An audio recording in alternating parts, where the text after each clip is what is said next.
All right, we're gonna continue this thing right on Questing for Glory 2, Hope and Healing. I am Risklyu. I will be your host for just this run. We are going to go to Willow. I want to mention there is an incentive to do some debug work at the end of the run. It is currently $125 out of 600, so you should really get that in. I've seen it before. It's super exciting. I am going to introduce our runner here, Vonnie Vaughn, who's a master at this game. Say hello. Hello. Thank you, Riss. I appreciate the kind words, and I appreciate you mentioning that debug exhibition. We'll talk plenty about that throughout the run. So yes, as he said, I am Vonnie. I will be running Willow for the NES. I'll be doing the standard any percent category, and there's a lot to talk about in what's going on in this run. So I say we just go ahead and get started. That sound good? Sounds good. Alrighty. We will get started. So time starts actually on control. So let's see if I can time this right. Oh, hold on a second. Let me do one more thing first. I want to be able to hear what I'm doing. Okay, good. We will start in 5, 4, 3, 2, 1, go. Alrighty. So for those of you that might have been looking at the title screen as it was going on, maybe the font of the title of the game, and then you see the main character here, you may know that this is based on the movie Willow, which was a late 80s kind of like fantasy adventure movie. And so we're going to be seeing a lot of familiar characters. Here's one of them. This is Vonkar. He is the village warrior who is going to give us our first sword. So that is good to have, especially because we're doing a little marathon safety here. If you're doing like an any percent world record attempt or whatnot, the first about 5 or 6 minutes of this run are extremely volatile. So we're going to take a couple minutes to do a few things that we normally wouldn't do otherwise to make things a little better. And one of them is going to be getting a sword and actually killing some enemies before we get to the next village. The reason being is because I want to get to level 2 for a very specific reason. So we're going to get some kills here. We need to get 15 in order to get to level 2. Every enemy here gives you 10 experience, and 150 experience is that threshold. So now, the interesting thing about how enemies work in this game, there are only certain screens where enemies will appear, and even further breakdown is enemies might appear on certain screens, or enemies certainly will appear on certain screens. So we know where we're going to see enemies and what we're going to have to deal with. So we're going to very strategically get exactly the number of kills that we need in order to get what we need to do. Just this one. I knew these little slimy boys were going to be here, so we're going to get one more kill. You heard that nice little fanfare. That means that we have reached level 2. Now here's why we need to get to level 2. First of all, we're going to go... This is the next village in the game. It's called Dew, like dewdrops. We're going to go all the way down into the southwest corner just for a trigger event in order to get a magical item from the village elder. And the reason why we needed to get to level 2 is that in order to use the magic spell that he gives us, that spell costs 20 magic points. Your MP maximum at level 1 is only 17 magic points. So, at level 1, casting that spell would be impossible. So, that's why we do a little bit of a grind to get to level 2, so that we can cast the spell once, because we've got 2 really big enemies that we need to get through in order to pick up a necessary item, and instead of taking a whole lot of time to fight them, we're just going to go ahead and damage boost our way through them. That's not the sole reason we get this spell. We get it for safety throughout the run, basically. But for this particular section, it is very handy. So here's the village elf. So what he's telling us is that his friend Bogarda has been transformed into a monster and is lurking in a nearby cave, and he wants you, being Willow, he wants Willow to save his friend Bogarda by liberating him from his monstery self. So what he gave us is an item called the Heal Mace. This is going to be our... it's a basic healing spell, essentially. So before we can get into this cave, we have to make a little bit of a detour here to pick up an item called the gold statue. Oh, go around these guys. Alrighty. So these enemies that you're going to see here, this is why we need the healing. Because they do 10 damage each, and at our very squishy level 2, that is a lot, so the healing is very important there. We got another one to contend with here. Just boost our way through him. Little Leroy Jenkins action. Here's the gold statue I was talking about.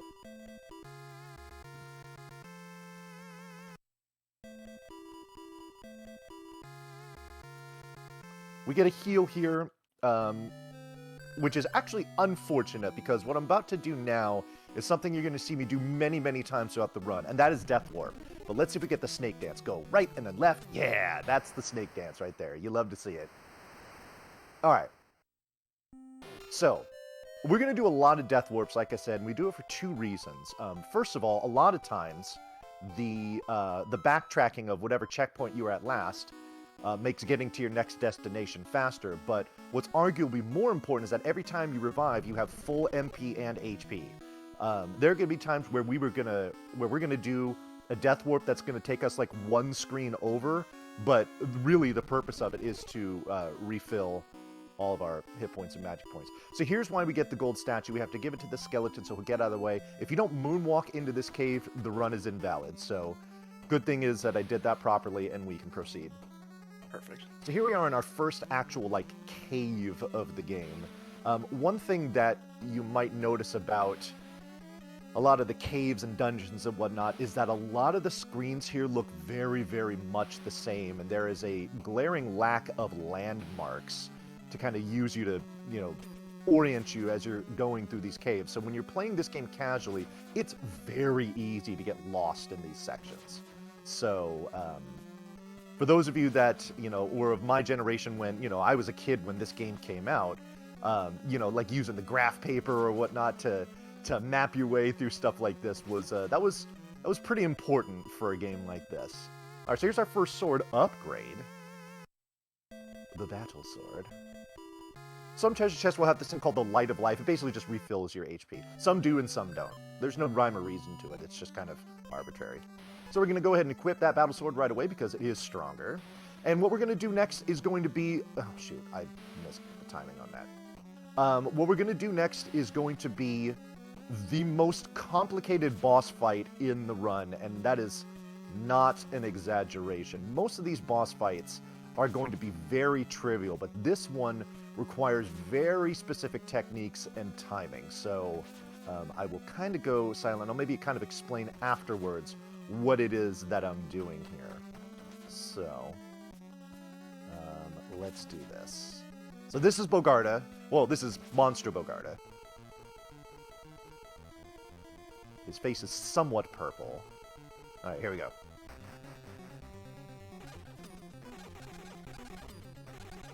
Perfect. Okay, good. That was a clean Bogarda fight. So here's how that fight works. The damage that you take from body contact with Bogarda is much less damage than you take from the axe that he throws. So we take 2 very specifically timed bumps from him, and, you know, make sure to have the right rhythm on our sword swings in between, such that when he's throwing that axe and it goes through us and back through us as it's coming back, it's going through our iframes and not doing any damage to us. So that allows us to kill him at level 2. Actually, if you're doing like a PB or world record attempt, you would actually be fighting him at level 1. So it is possible. In fact, that's really the only way you could kill him at level 1, is to use that exact technique that I did there. All right. So now I am going to do another... I need to do another Death Warp, but I can't do it yet. And the reason why is that anytime you die while you're in like a dungeon, a castle, you know, whatever, you revert back to whatever status you were at when you entered the cave. So any levels you earned, bosses you killed, items you gained, and whatnot, you don't retain any of that if you die. So what we need to do here is, you know, soften ourselves up just to the point. I'm going to take one more bump right there. Perfect. All right. So what we're going to do is we're going to get to critical HP, and then as soon as we set foot outside, then we're going to do that death warp, and that will allow us to get to where we want to go and keep all the goodies that we achieved in the cave. Now,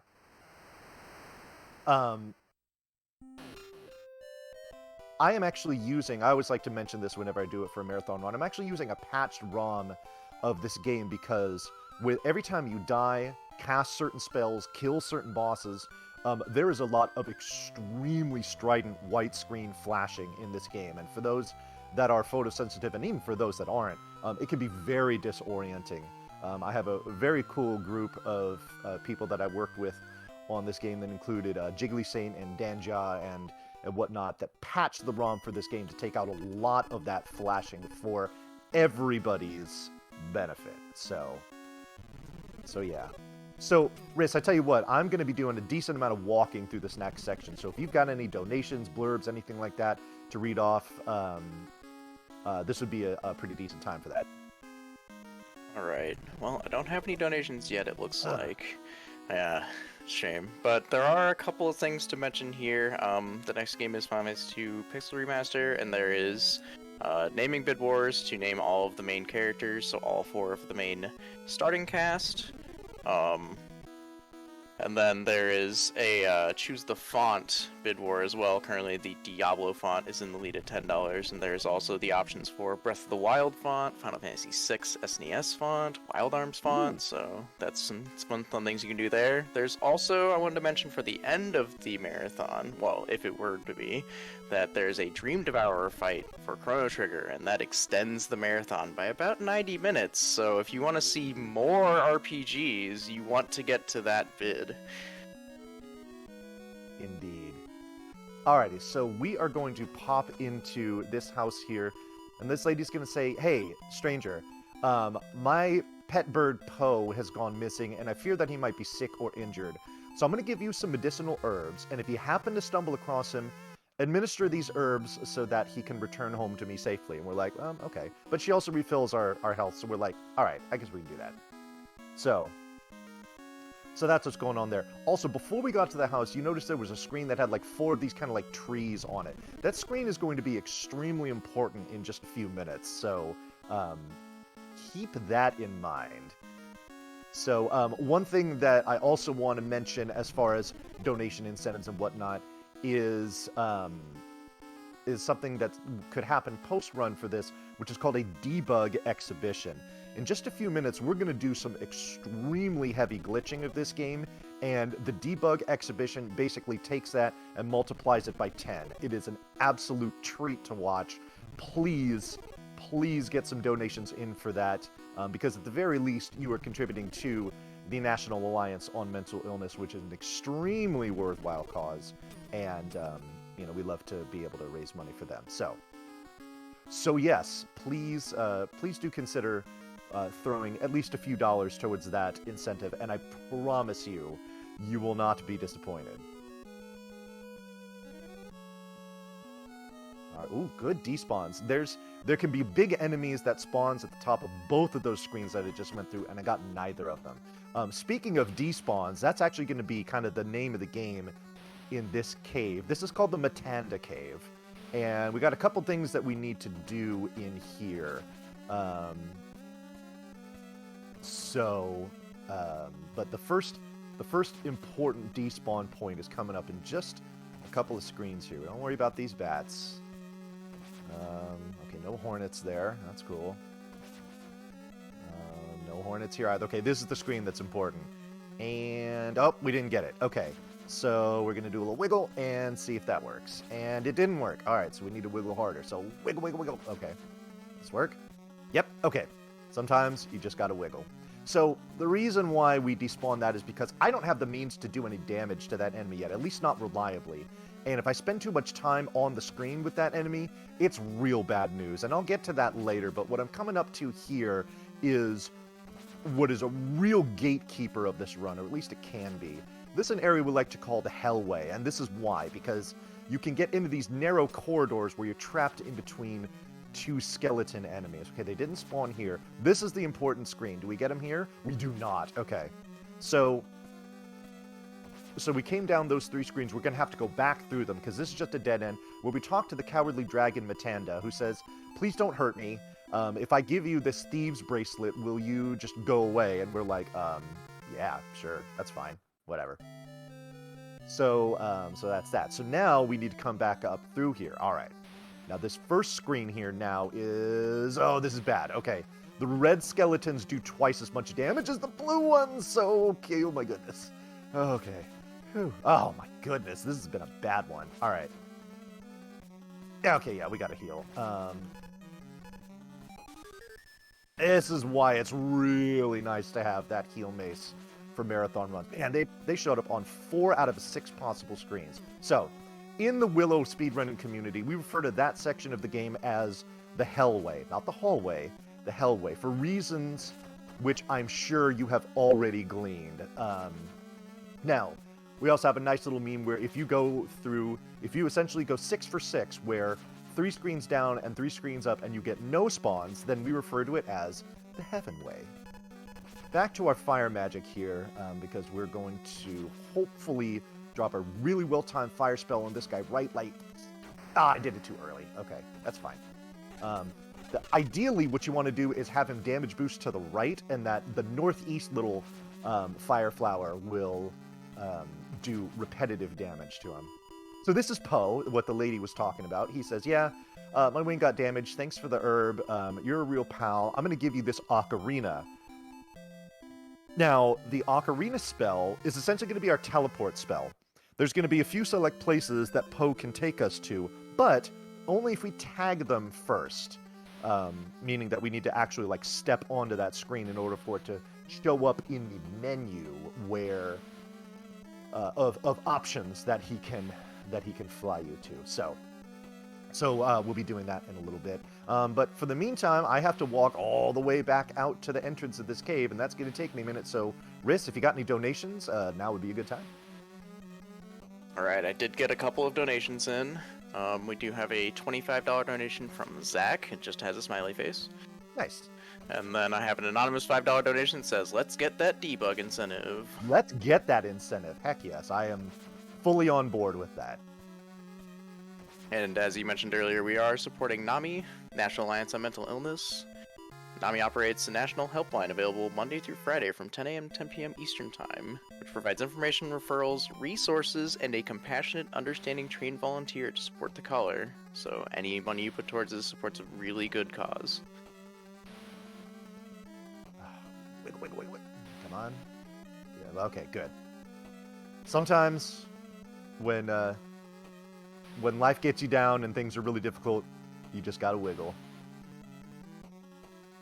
Anyway, so the reason why we do the wiggles there is because for screens where enemies can potentially spawn, as opposed to it's guaranteed that they do, it's determined by the frame where you enter the screen. So basically the wiggle is just a cute little way to kind of like shake up that cycling to hopefully get it where they despawn. Because a lot of times, if you just try to re-enter the screen right away, it'll just continue to spawn. So the wiggle helps. Or at least I like to think that it does. Alright. It is cutscene time.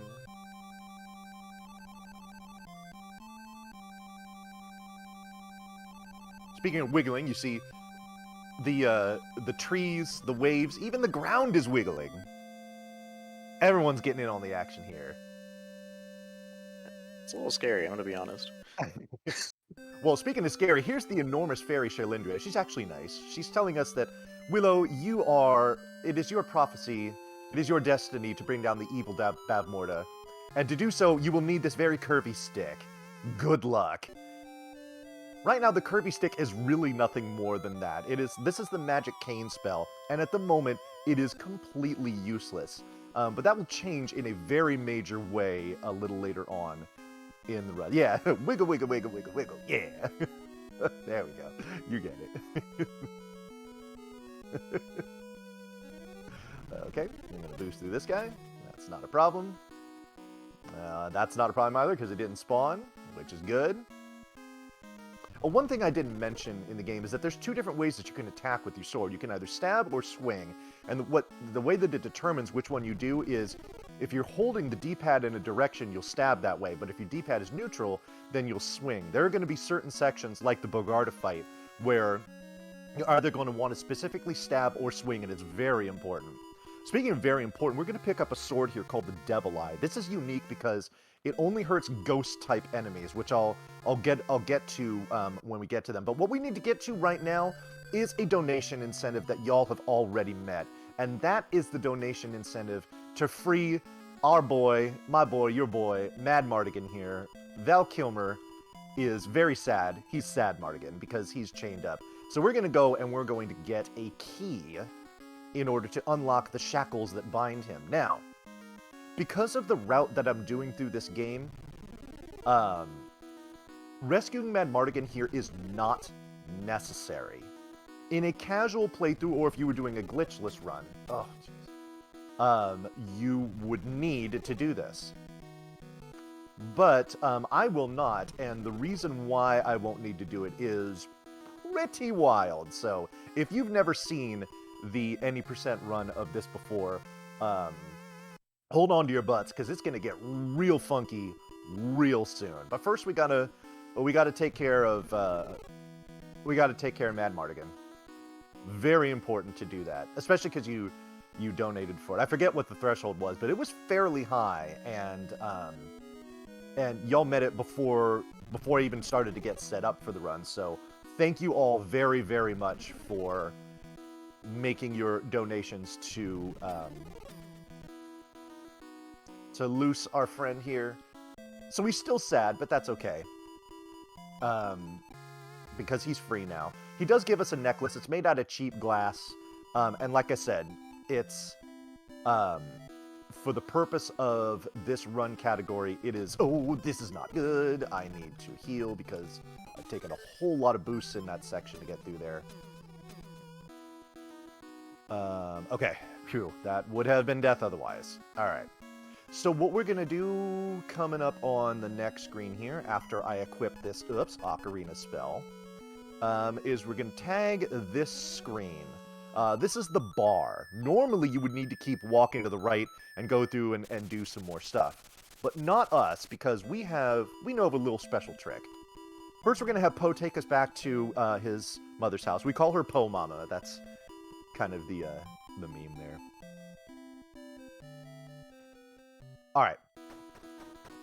We go see Poe Mama because she's going to give us a refill. Alright, like I told you before, you're going to want to hold on to your butts. If you can't do it yourself, get a friend or family member to do it for you. Because remember this screen here with the 4 trees? You can normally exit up to the top or to the right, right? No. That's not actually true. You can exit to the left. This is not intended.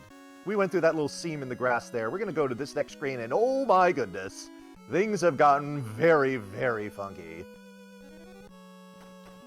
Alright, so what we've done is a wrong warp, and there are several implications to this. The first thing that we've done is we've essentially busted into the side of a spiraling tower that's about like 2/3 of the way into the game. We are not supposed to be here. We're also using that Devil Eye sword. It can only kill certain types of like ghost enemies, which those little bubble ghosts are, ouch, part of that category.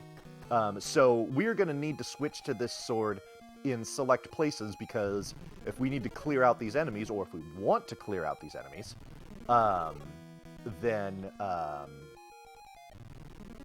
oh shoot, okay.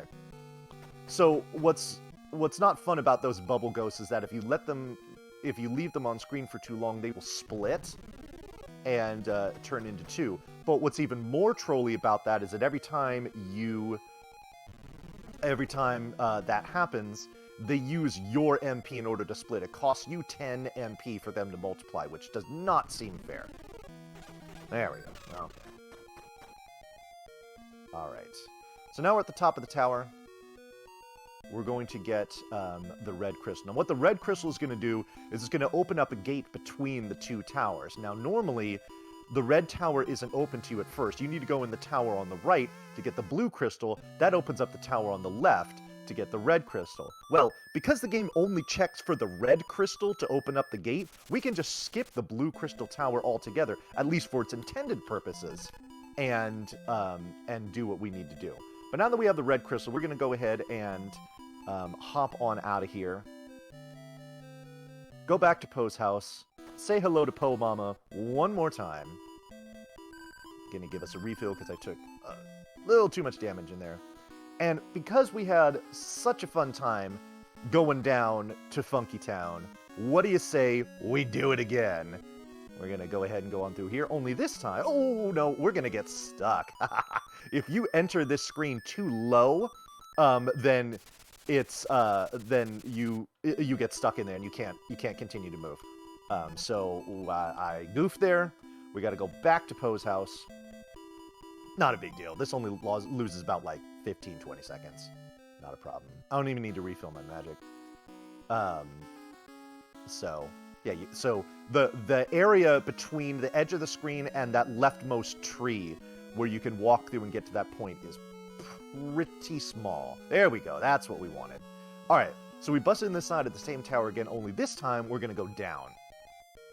And going down to the base of it is going to get us to that open gate that I was talking about. So, oh, no, get off me. Oh, okay, this. Ooh. This is going to be interesting. All right. Oh, first of all, I need to equip this, and then I am reluctantly going to equip this and hope I don't need to use it.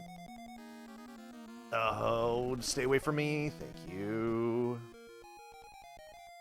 No, I'm just going to despawn that. That is way too scary given the state I find myself in right now. Okay, good. Just go! Oh, boy, oh, this is going to be really interesting. Okay. Okay, I've taken a lot of damage here. I can still heal myself at a certain point, and that certain point might be the next time that I get hit, so I'm holding on to my butt too, and the controller at the same time. It's a very complicated scenario. Don't ask me how I'm doing it. But anyway, here we go. I believe this is the last floor, right? Yeah, alright. So here we are at the base of the tower. This gate is now open because I have the red crystal. And we have Wee Babby. This is Alora Dannon. She is the child of prophecy. Her existence allows for the downfall of the wicked Queen Bavmorda, who is, of course, trying to take over the world. So we like her. She's really cute. Alright. So, we are actually going to take a safety heal, because that's going to be really helpful for the next section that we're going to do here. Alright, so far, Funky Town has given us a wrong warp that has taken us to a section in the game that we really shouldn't be in right now. But if you thought that's where the fun ended with this glitch, then you are in for a very, very pleasant surprise, because it's about to get a whole lot funkier. Alright, so we're going to go into this door here, and instant boss. Big, spiky, very scary. No thank you. Let's roll the dice again and see what we get. We get big, scary skeleton face man. Okay, for some reason, this is fine. Oh, I have the flame sword on already. Alright, so what we're going to do is we're going to take advantage of this invisible wall here that you see I'm not walking through. And we're just going to go ahead and just slap this dude around a bunch. Look at him. Completely powerless to our sword swings. There's nothing you can do. Ha ha ha. I'm just going to go ahead and beat you up a bunch. And then at the very last moment, I'm going to show mercy. And the reason why is because, as you can see, that boss HUD, which looks very glitched, is still on the screen. And that's typically only reserved for when you're actually in a boss fight. So what we're doing here is, by leaving there, the boss flag for that boss is still active. So that boss we were fighting, that's General Kale. He's the second to last boss of the game. Tripping his boss flag gives you over 7,000 experience points. As you can see, we only have 1,100 right now.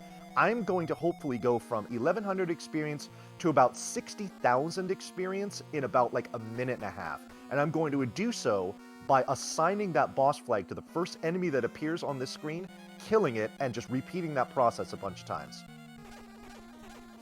Oh my goodness, it was extremely nice to me there. Killing the first fly is easily the most difficult one here. So, but we have to repeat this process, because like I said, the boss flag only gets assigned to the first enemy that appears on the screen. Killing the other flies that appear, you can do it, but it only gives you their normal experience. So we're going to do this 7 times. That was number 3. Now, the way that grinding worked in this run before this was discovered was very long and, frankly, very boring. And this speeds it up by a considerable margin if he would let me kill him. So sometimes they escape like that. If you do, you just gotta reset. It's just a time loss of a few seconds, whatever. When you're on pace in a PB attempt, it's a bit unnerving, but for a marathon run like this, it is not at all a big deal. Alright, so that was 5. We got 2 more. Oh, don't you dare. Oh, dang it, I was 1 hit away. Alright, gotta reset it again. Alrighty. Oh, jeez, he keeps moving down. Sometimes they just decide just to straight up not cooperate. So, oh, there we go. Okay, that's 6. We need 1 more.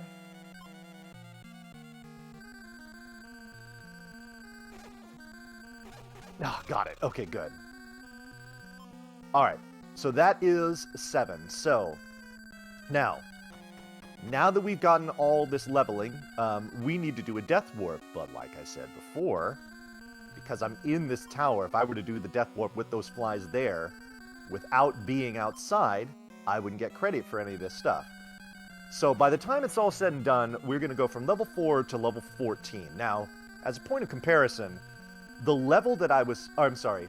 My maximum HP at level 4 was 96, and my maximum MP was 68. After I die, take a look at the values that we're going to be at when we're done. So the reason I had to wait for that fanfare, because I don't actually get credit for going to the level that I need to be at until that experience ticker gets up to the threshold for gaining that level. That's why I was just kind of standing there for a few seconds. So we're level 14 now. We've tagged outside as being at level 14, so now we're just going to go ahead and just give flies some hugs, take a death warp, and oh, all of our maximums are in the 230s now. This is very nice. This is also actually very necessary for a couple of reasons that I'll explain once they become pertinent. But now we've got a little order of business here, where we're going to return to that cave where we saw those bosses. And I want that, yes. Okay. Scary spiky boss. Nope. Skeleton face boss. Sure. This is General Kale again. We're going to treat him a little differently this time. In that he's going to just meander on down here, and we're going to slap him around, and we're going to finish the job this time. We are going to destroy this form of General Kale. And he is dead. Alright, now, as is tradition in the Willow community, after you kill General Kale in this section, we do a little serious time for this next cutscene, and for the simple reason that the music in this cutscene is absolutely phenomenal, and I want you to all enjoy it in all of its glory. So, we will be quiet for the next little bit here.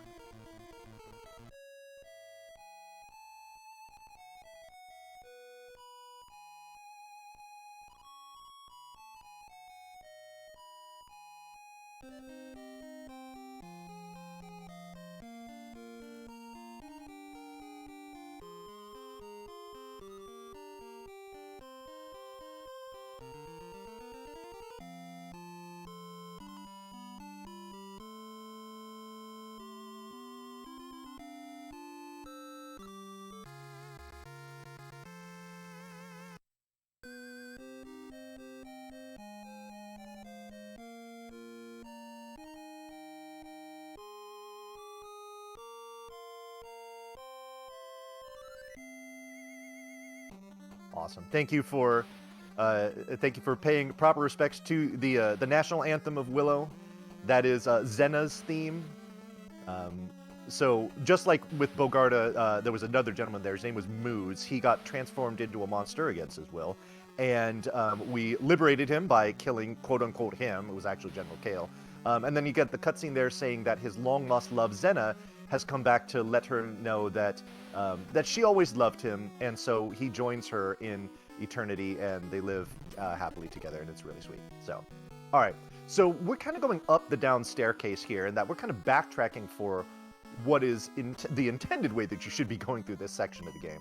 Toss on Devil Eye real quick. So, yeah, this is fun. Anyway, Riz, this actually would be a good time for some donations. All right. I've just gotten one donation here. Just a $2 donation, anonymous. Thank you for that. Yep. I will mention, if the cause on the debug was enough for you, there are also prize incentives that did start in this run. They're all Kingdom Hearts related, but you can get an all-in-one game, a minimum donation $10. You can get a Nobody Iron-On patch, minimum donation $5, and a Heartless Iron-On patch, and then a Sora and Riku art print, 11x17, also $5 minimum. Nice. So, what I picked up in that treasure chest there, while Riz was talking about all those fantastic prizes, is the Fleet spell. That's essentially an exit spell. We will use that in a few caves coming up here to save a whole lot of backtracking.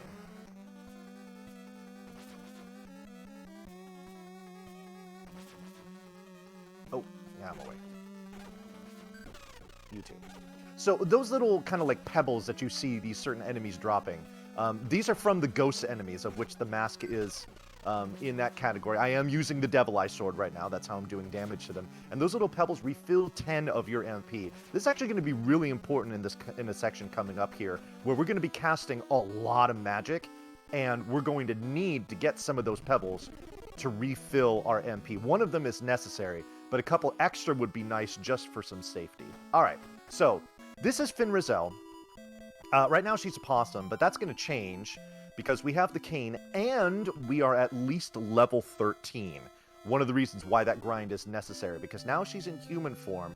She's going to take that wavy stick that we have and power it up into the actual magic cane, which now makes it a very vicious assault weapon. In fact, we're going to go ahead and equip that bad boy, and we will use it in this next section for self-defense if we need to. We're just going to dodge these guys. So this coming up here is the mountain section of the game. This is a very expansive area of the game and is notorious for people just getting very, very lost in here. So that was me using the cane on that enemy there. I shot out very vicious bubbles of death. Yes, the cane shoots death bubbles, and these death bubbles are actually the only way that you can do damage to the first phase of the final boss. So yet another reason why grinding to at least level 13 is necessary. Now, as you might assume, in an any percent run, we would only grind to level 13, meaning that in that section there where I was grinding on the flies, I would only kill 5 of them as opposed to 7. But the reason why I killed 7 is because that got me to level 14. That gives you a little bit of extra safety, especially against the final boss. So, oh, darn it. So, that's why we did that.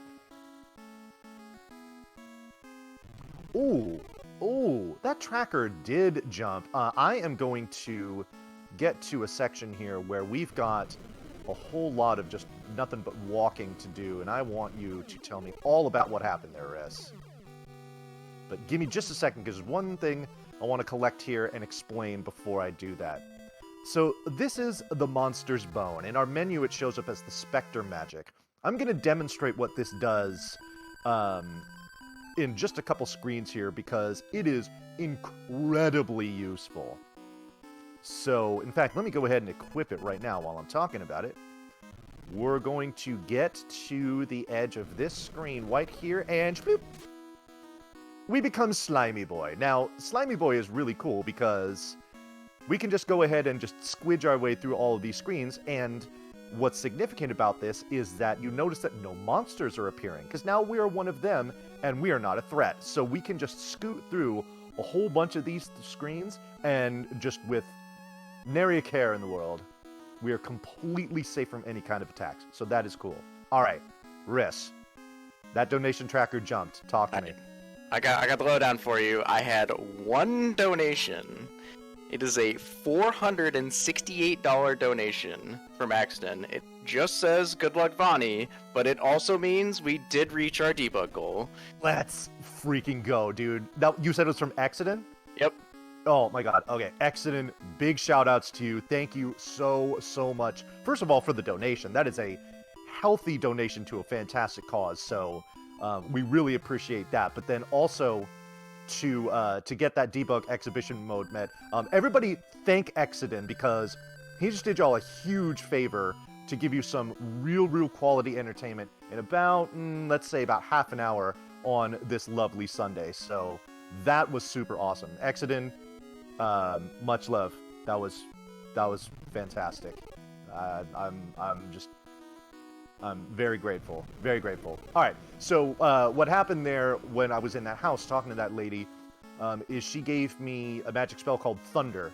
This is going to be used in one particular section of the game to make it safer, but she also refills our MP and HP, so that's a big reason why we see her as well. All right, so these enemies that we're coming up to here, I refer to these as Dirt Mountain. It's just this really kind of goofy face that appears on the mountainside and throws fire at you. All right, we still have... Yeah, that's right, I didn't have to heal or anything. So we're going to get to the edge of the screen here, and... Bloop, into slimy form we go again. Now, in this section of the game, these little holes that you see me sliding over here, these would wake up and do damage to you, and you actually can't walk through them. So using Spectre Magic here is actually necessary in order to get through the game. But I want to ask you something, chat. Now, we see this little slimy boy sliding along here. I want you to tell me, what word would you use to describe the sound that it makes as it is slithering along? If you'd like to put it in chat, or even in the form of a donation comment, so that you can get Riss to actually try to say it, that would be cool too. So let me know what you think. All right, back to the Devil Eye here.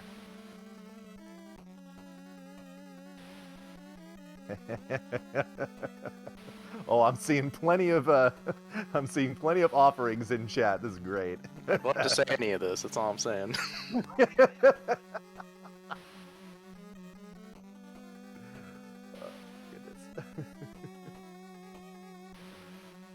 Oh, okay. So here's the section where I'm gonna need some MP pebbles. At level 14, I need at least one, and I've gotten it already. So that's good. I would like to get at least 2 more, just for a little bit of safety if I need it.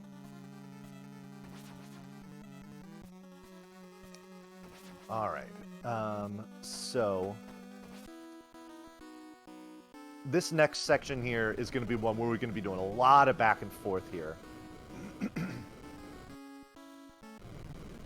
So we do a little interesting kind of movement pattern here to get the spawns to start, to get the rocks to start spawning from left to right, as opposed to right to left. So that way we don't have to deal with dodging them. Also, if we could time this right... Oh, the skeleton didn't even appear. That's great. Baloop, baloop, baloop. I like that one. Almost makes it seem like it's a water slime.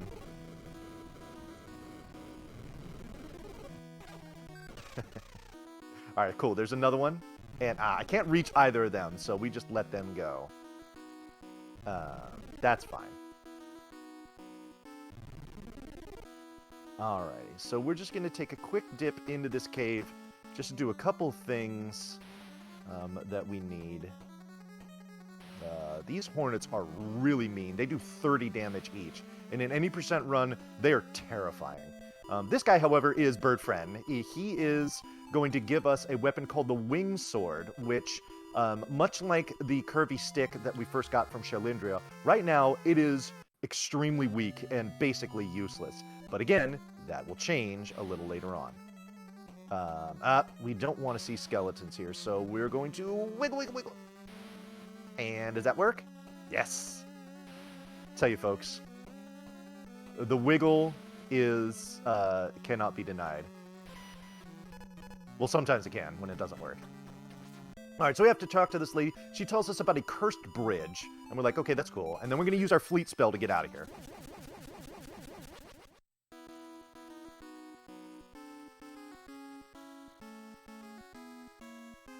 Yeah. So, folks, maybe try this at you know, if you go to work tomorrow, try this where, you know, let's say your boss comes up to your desk and gives you an assignment you don't want to do. Just walk away from your desk, like go into the restroom or something like that, do a little wiggle in there, and then come back to your desk, and maybe that assignment will be gone. It's worth a shot.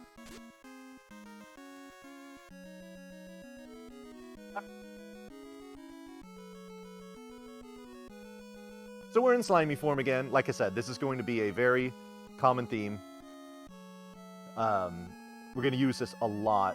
Can you wiggle out of a whole day of work? Try it. What do you have to lose? Okay. Oh, I love this. All right. Slimy boy walking into the door, and you hear footsteps. One of the cute little oversights in this game that I always love to point out. All right, I would love to get one more MP Pebble in here. This is going to be my last chance to do it. Okay, I'd like to see the mask there. Please spawn in a place that's easy to kill. It's not. All right, so, all right, never mind. We're not going to have that. The good thing is that we have full HP, so if we need to kind of just face tank through some stuff, we've got plenty of health in order to do it. That's actually rare. I usually end up taking all kinds of bumps and stuff from things on my way here. But now we come back into this cave, and we talk to this guy. He's like, oh, hey, I heard about that, that cursed bridge. So if you need to get across it, here are the witch's shoes. You can just wear the witch's shoes, and the bridge will be inconsequential. All right. Back to the Spectre magic, because we'll want to get through this next part of the game nice and safe. And spoop.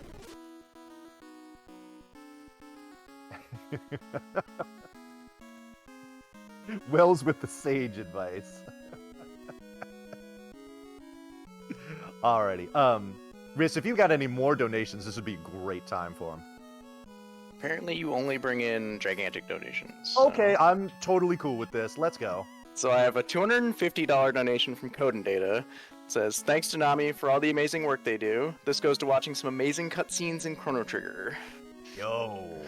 Heck, yes, that sounds great. Thank you, very sizable donation. That's great. So just an update on that one specifically, since we got a donation for it. It is $350 out of $1,000 to watch those anime cutscenes. So you already got you a quarter of the way there. You might as well keep on going with it. Yeah. That is a great head start for that. Chrono Trigger is the last run of the marathon, if I'm not mistaken, yes? That is correct. Okay, alright.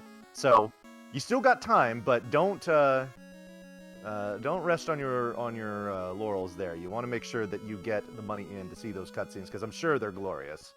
I'm not familiar with them, so I would like to take them in. Maybe I'll have to make a donation. All right, so here we are in the village of Tirisleen. We are going to use this as a checkpoint. There's also a castle here in Tirisleen that we will go into, but not yet. We have to get, while we're here, there's one more event trigger that we're just going to, grab real quick, and then we can proceed with what we need to do in that very weird green castle. Oh, no, I've already got Spectre Magic on. Never mind. And bloop. Okay. Here we go. Yeah, this is a very long section. You're going to see a lot of very, narrow corridor-like screens, like so, where when enemies appear, it is very difficult to deal with them. So, we just go ahead and slime friend our way through these, and it makes it completely safe. Now, the duration of time that you are a slime is fixed for, however long you're on a screen, where it's not like transitioning like this. So the timing for where you use the Spectre spell is actually rather important. So she's going to tell us about the cursed Nockmar Castle. That's actually going to be our final destination of the game. But we need to do that in order to allow you to get in.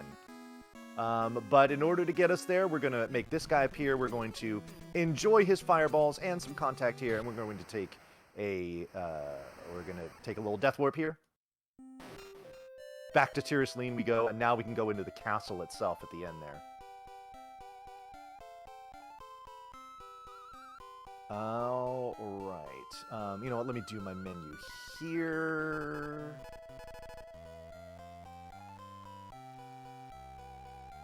Alrighty, so we're going to have another boss fight in this castle here, which is pretty trivial if you know what you're doing. We just got to walk through a few screens here. Cool, okay, normally one of those ghoul guys can spawn there. Thankfully he didn't. Oh, he spawned here. Okay, so those ghouls, like the first one that I encountered in the Matanda Cave that I was very adamant about avoiding. What those guys do is, if you stay on the screen long enough with them, they turn you into a pig and you can't exit the screen for a long amount of time.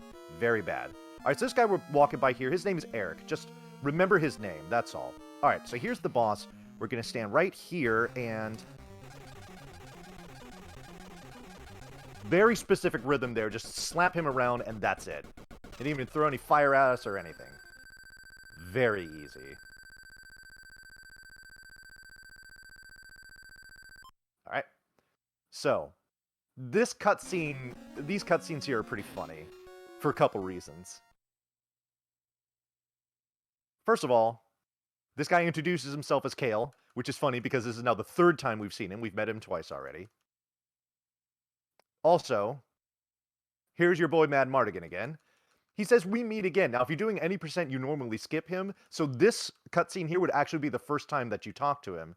And he still tells you, we meet again. But then we meet these guys. These are the brownies. They're little tiny humanoid things. These are Frangine and Rule, respectively. Rule is the one that's wearing that little mouse head pelt, the shorter one. They're going to give us an item called the Powder of Love. This is going to be used to... make whoever is accosted with it fall deeply in love with the first person that they see. And of course, using this is going to go entirely as planned. No reason why it wouldn't. Now, for those of you that are familiar with the movie, you know that the brownies, and specifically Frangine and Rule, are very much the comedy relief of the movie. That's actually them right there. We're going to walk by them because talking to them there is completely unnecessary. Yes, the sprite was indeed Sad Mardigan with the frowny face, but we did release him thanks to your generosity, and that in turn makes him Glad Mardigan. This cave here is a lot of really, really, really uneventful walking, so Riss, I'm going to hand it over to you for the next, minute or two. Donations, blurbs, reminders, go for it. Alright, so I'm going to start off with donations. We got a couple of answers from your slime walking comments. Oh, nice. So, yep, alright. So we got a $5 donation from Jack of Hearts. Says, in the words of a famous Shadow Hearts cutscene, shloop, shloop, shloop. And that's all caps, so... I like that one. A $4 donation from High Spirits that says, I don't know what sound it makes, but I bet it's moist. Oh. And then a $10 donation from Tony Y. No comment, but thank you for the donations. Other reminders we have here. Yeah, just got some bid wars for Kingdom Hearts coming up as well. It's Choose the Story. Aqua is super far in the lead with $280. The other two have 0, but there is a run between this one and that one that you can still make a change there. And As always, we are supporting NAMI. It's a wonderful organization.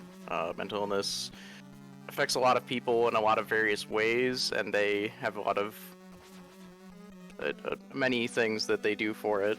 1 in 5 Americans live with mental health condition. Fewer than 50% of adults living with those conditions repeat treatment each year. Many factors contribute to this, including stigma, lack of access, and lack of knowledge and resources. So it's always a good cause getting this, and the incentives and prizes are definitely something that gets you there as well. Okay, thank you very much, Riss. I appreciate it all, and thank you everyone for those donations. That was great. That's high speed. Oh goodness, good stuff. All right, so we're actually closing in on the end of this game here. But first, we're going to equip this and that thunder magic that we got before because oh, okay, or not. Are we go? Okay, here we go. All right, so we get 2 of these bubble enemies here, and they're gonna rob us of valuable MP. But we're just gonna hit them with the thunder spell, and we're gonna get a refund for casting the spell from those pebbles that they drop. So that's pretty convenient. All right, back to the Spectre magic, and for the last time, sploop, we turn into Slimy Friend. Only this time, this is actually the second section of the game where becoming a slime is necessary. Like, casual, you know, even for this glitch run here, we have to do this. And the reason why is going to be coming up on the next screen here, where we're going to come up to Nockmaar Castle, big scary guard in golden armor. We're going to go talk to him, and he's going to flip out when he sees the monster and run away, and we just walk right in. Or sloop right in, such as the case may be. So yes. So, Spectre Magic, while we abuse it plenty to make a lot of sections of the game a lot safer, it is a required spell to get for those 2 parts here. Oh, also, as MTI very aptly pointed out, oh my god, that was close, the music in Nockmaar Castle is awesome. We're actually just going to take a little dip in here because we need to talk to this guy who is another bird friend. He's going to power up the wing sword. It's now the strongest sword in our arsenal. So, we like that. But yes, the music in here is tremendous. We'll be coming back to Nockmaar Castle because, like I said, this is the final, dungeon of the game. But we can't get through it quite yet. First, we have to have Poe take us back to Tiraslene because there's one more item that's right here that we need to pick up. So we're going to do that real quick. And then when we do, we're going to go back to Nockmaar Castle and we're going to finish off this game. Not once and for all, because we've got the debug exhibition coming up after this, but we'll finish off any percent once and for all, at least for Questing for Glory, Hope and Healing 2, which you're watching right now. So, just gonna come up here. There's a little house kind of hidden over here in front of the castle where we're gonna pop in. So remember that guy in Tiraslene named Eric that I just said, oh, remember him, and we completely ignored him? Watch the beginning of this cutscene. This lady's gonna say, oh, you've met Eric. Here, take this key. We're like, oh, yeah, totally met Eric. We're boys. Yeah. But we got the key anyway, and then we just get out of here. Last time, we are going to have Poe hook us up. He's going to give us a bird Uber to Nockmaar.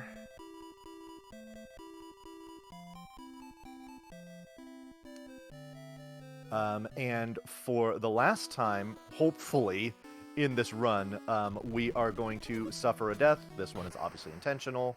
As you can see, I'm going to teleport one screen to the right with that death warp, but again, very much more importantly, I have full MP and HP. Those are both good things. In fact, we're going to go ahead and menu here. Yep, okay. Alright, into Nockmaar Castle we go. Not a whole lot to say in here until we get to a pretty particular cutscene, so I'll go ahead and let you enjoy the hot jams in here.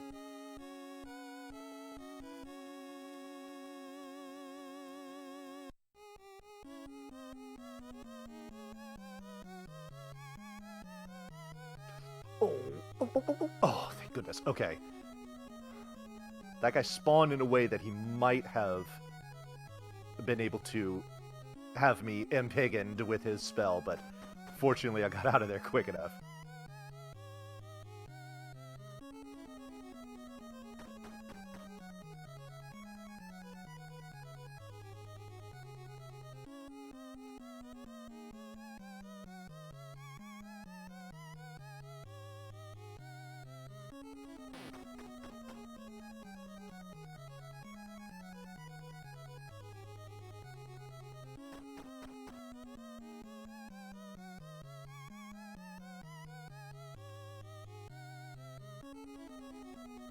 Alright. So, this red-haired lady that you see here, this is Sorsha. She is the daughter of the evil Bavmorda, and she has Manmardigan prisoner. So in order to try to release him, we're going to try and hit her with the Powder of Love. Only we miss, and we hit Manmardigan instead. And he starts going off about, like, the sun and moon and stars and all kinds of wild stuff. And, but he does it so well that he completely charms Sorsha into being like, you know what, you're right. My mom is not very nice. So I'm going to let you pass, Willow. You go ahead and destroy her and save the world. And that's what we're going to do. But before we do that, we have an old friend to visit once again. General Kale, for the 4th time now. Now we do a fair fight. And this is what a fair fight looks like. We kind of stand over here, push him up against the wall, and just slap him around real fast. Flashing incoming, photosensitivity warning, and he's done. Trying to fight this boss casually, especially if you don't have a shield like we don't, because we just don't need him throughout the game, is terrifying. I actually watched a stream of somebody playing this game for the first time casually last night, and General Kale was very difficult. Alright, so here we are at the top of the tower. We're making our final ascent to confront Bavmorda. You can tell by the very heroic music that you hear here that, that something big is coming.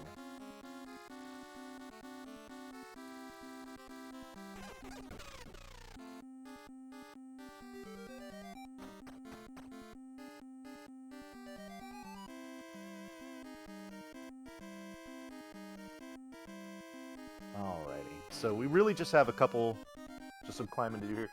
If you have any last-second donations, Riss, this would be a good time to sneak them in real quick. Alright, so I did get one donation.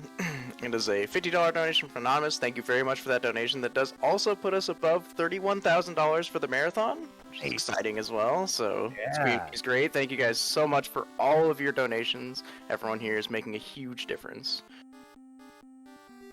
Absolutely you are. Alrighty, so, once we go through this door, then, here we go. Bavmorda appears. Now, we're gonna do a fight with her first phase, and here's what this looks like. Go into the corner, face left, and just hit her with the bubbles. This is the only way we can do damage to her. Those fireballs block the bubbles. We don't want to hit those because we can only throw so many. At level 13, you have none to spare. At level 14, you have 1. So we were good there. So we finished her first phase. Now it's going to be basically the exact same fight, only this time we can damage her with her sword. When her HP hits 0, that will be time. So get ready. I will go ahead and call it out very soon. Time.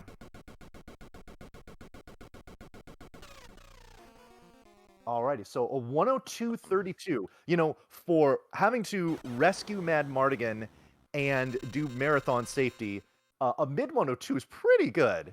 It is pretty good. So I'm happy with that run, certainly. So well, all the GGs are pouring into chat. Everybody, thank you so much for that. I hope you enjoyed it, and if you enjoyed that, then what we've got coming up next here is really gonna knock your socks off. So I tell you what. So okay, here's the ending cutscene.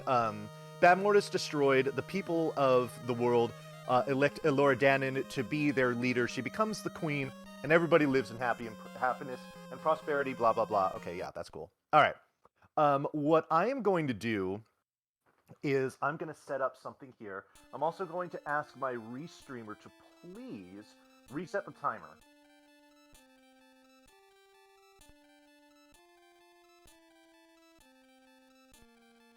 Because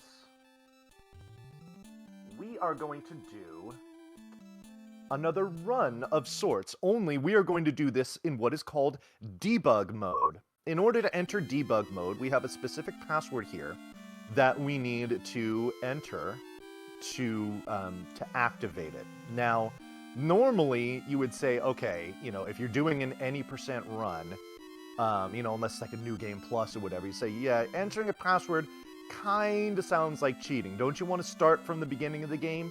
And you do, and I will. I promise. I will show you in just a second, all right? So let me just get the last section in here, and password enter correctly? Yes, it is. Okay, very good. All right, so I've entered this password, and here I am in the village of Nelwyn. It's Willow's hometown. It's where you start the game. In fact, I'm moving to the exact screen where if you start a new game, this is where you start out. In fact, if we pop into this house real quick, we see Willow's family. This is Kaya, Mims, and Rhiannon, respectively. They are his wife, son, and daughter. Mims is his daughter, excuse me. Rhiannon's his son. So now, here we go. So I've entered this password here. I'm in the starting section of the game. I'm at level 1. Okay, let's go into my menu. I have no swords, no shields, no special items, no magic spells. I got nothing. I got no experience. Like, I've got nothing. It's like I'm starting out. But what I do have is these two pink little boxes here. You see, one of them says 1C and the other one says F. These are coordinates. I can change these coordinate values and teleport to any screen in the game that I want to at will. So Restreamer, get ready to start the timer on my command. But before we do that, we need to do a real quick rundown of what you need to do in order to beat the final boss, which I will do completely legitimately. You need to get the cane. You need to get the cane powered up. In order to get the cane powered up, you need to be at level 13.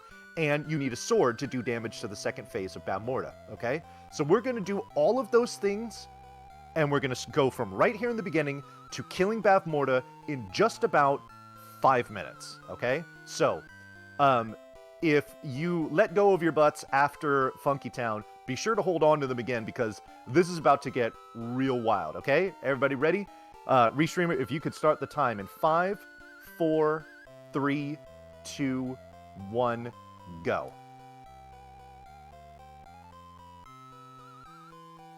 Alright, so the first thing that we're doing here is we're going into Tyrosleen Castle. This is the basement. We skipped this in the run. We're picking up the Wonder Sword. This is actually the second strongest sword in the game. But we didn't really need this, so... but we're going to need it here. Alright, cool. So we got our sword. That objective is already done. Now we're going to go here. And we're going to... This is probably going to look familiar. Scary spiky boss. No thank you. Go back in. General Kale. Cool. Equip the sword. And we're going to do pretty much the same thing we did before. We're going to have him come down here. We're going to smack him around a bunch.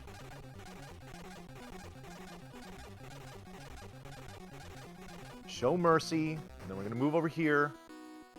17 and 10. Yep, there it is. Okay.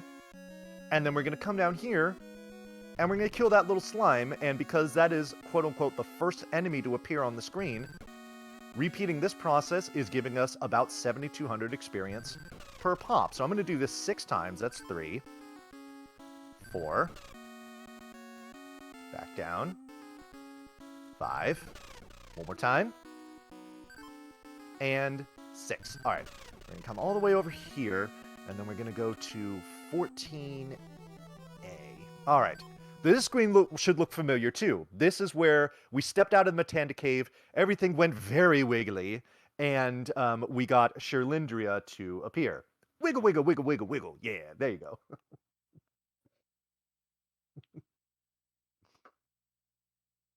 All right. You don't hear the sound because this is not how the game intended for you to appear on the screen. Here's Sherlindria again. She gives us the curvy stick.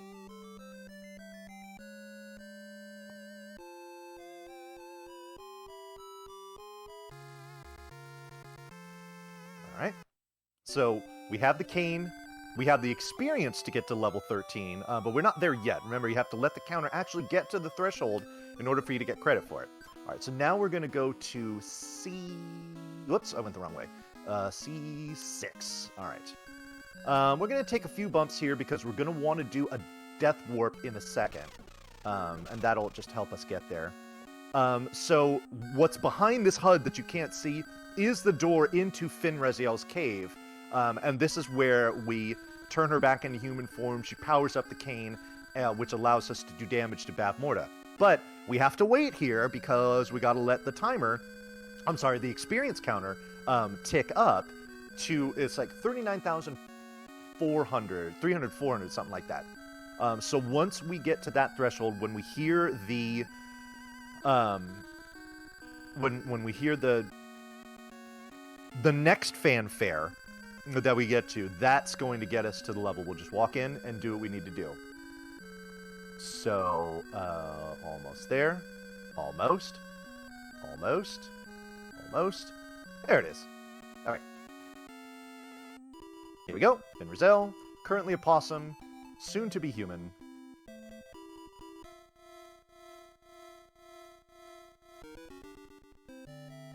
Her portrait is a little messed up.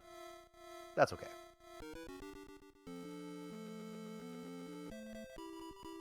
Alright, so now we're going to move up one screen here. Take that intentional death.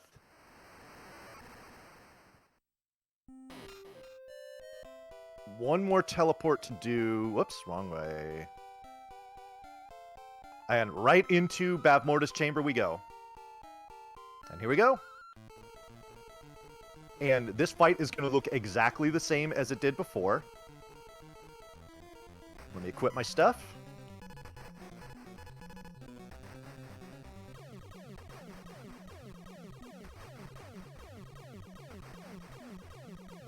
Okay, cool. That was really, really close.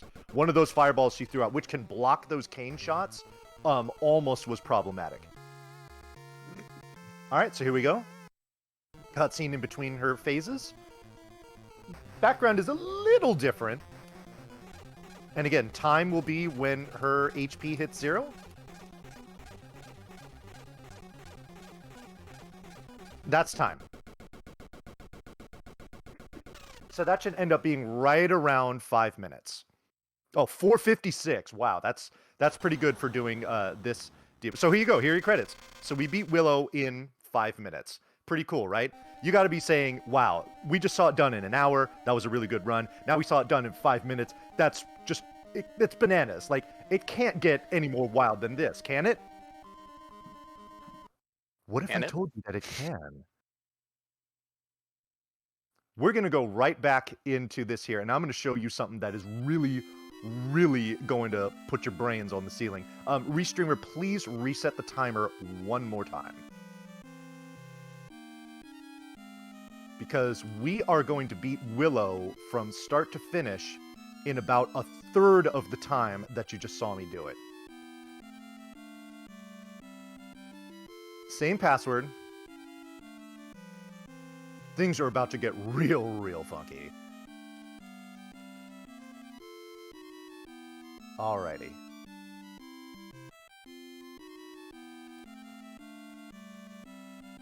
Same password. Same place. Okay, so we're going to do this, but we're going to do it a little differently. Restreamer, get ready to start the timer in 5, 4, 3, 2, 1, go. So this is going to start out the same way as the first debug run did, where we're going to pick up the Wonder Sword.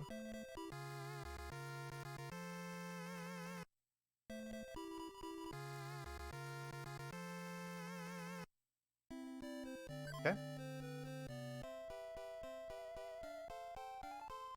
And now we are going to go to Bathmorda's chamber, and you're like, whoa, whoa, whoa, wait. What are you doing? You're level 1. You don't have the cane. What are you thinking, Vonnie? This is not good. Well, what's good is that we're going to now teleport out of Bathmorda's chamber. You see her wriggling around up there like, no, come fight me. We're not going to fight you. We're going to fight these slimes. And we're going to fight them with your boss flag active, Bathmorda. And what's going to happen is when they die, or when this one dies at least,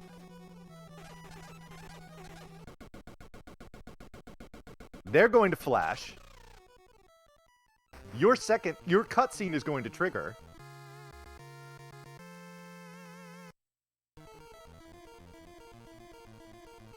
She's just completely lost it. Like, you don't even see her on the screen. We're gonna go back to here. Come on down. Everything is dark. We're gonna fight these slimes one more time. We're gonna kill this one. That's time.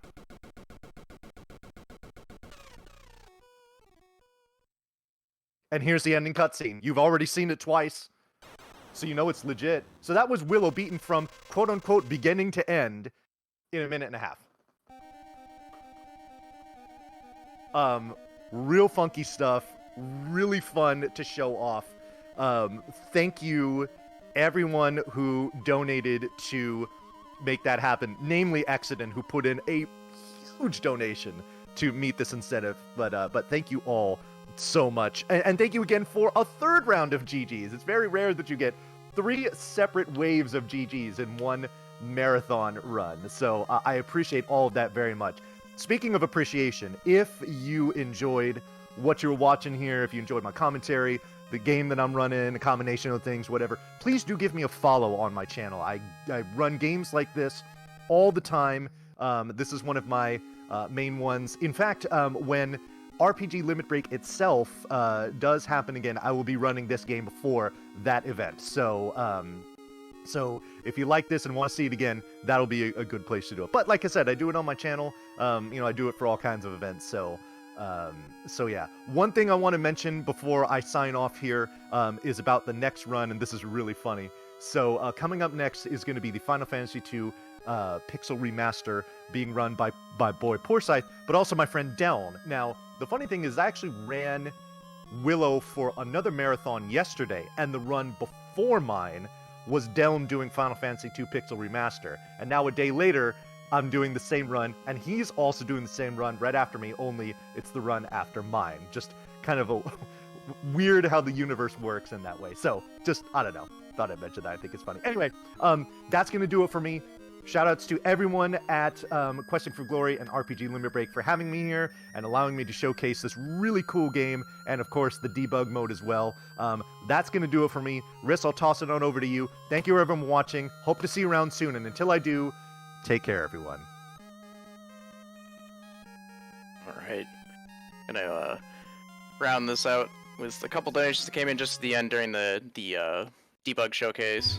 So a $50 donation from Darth Anakin says, "Greetings from Austria. Nice event for a nice purpose. Keep going, guys and girls."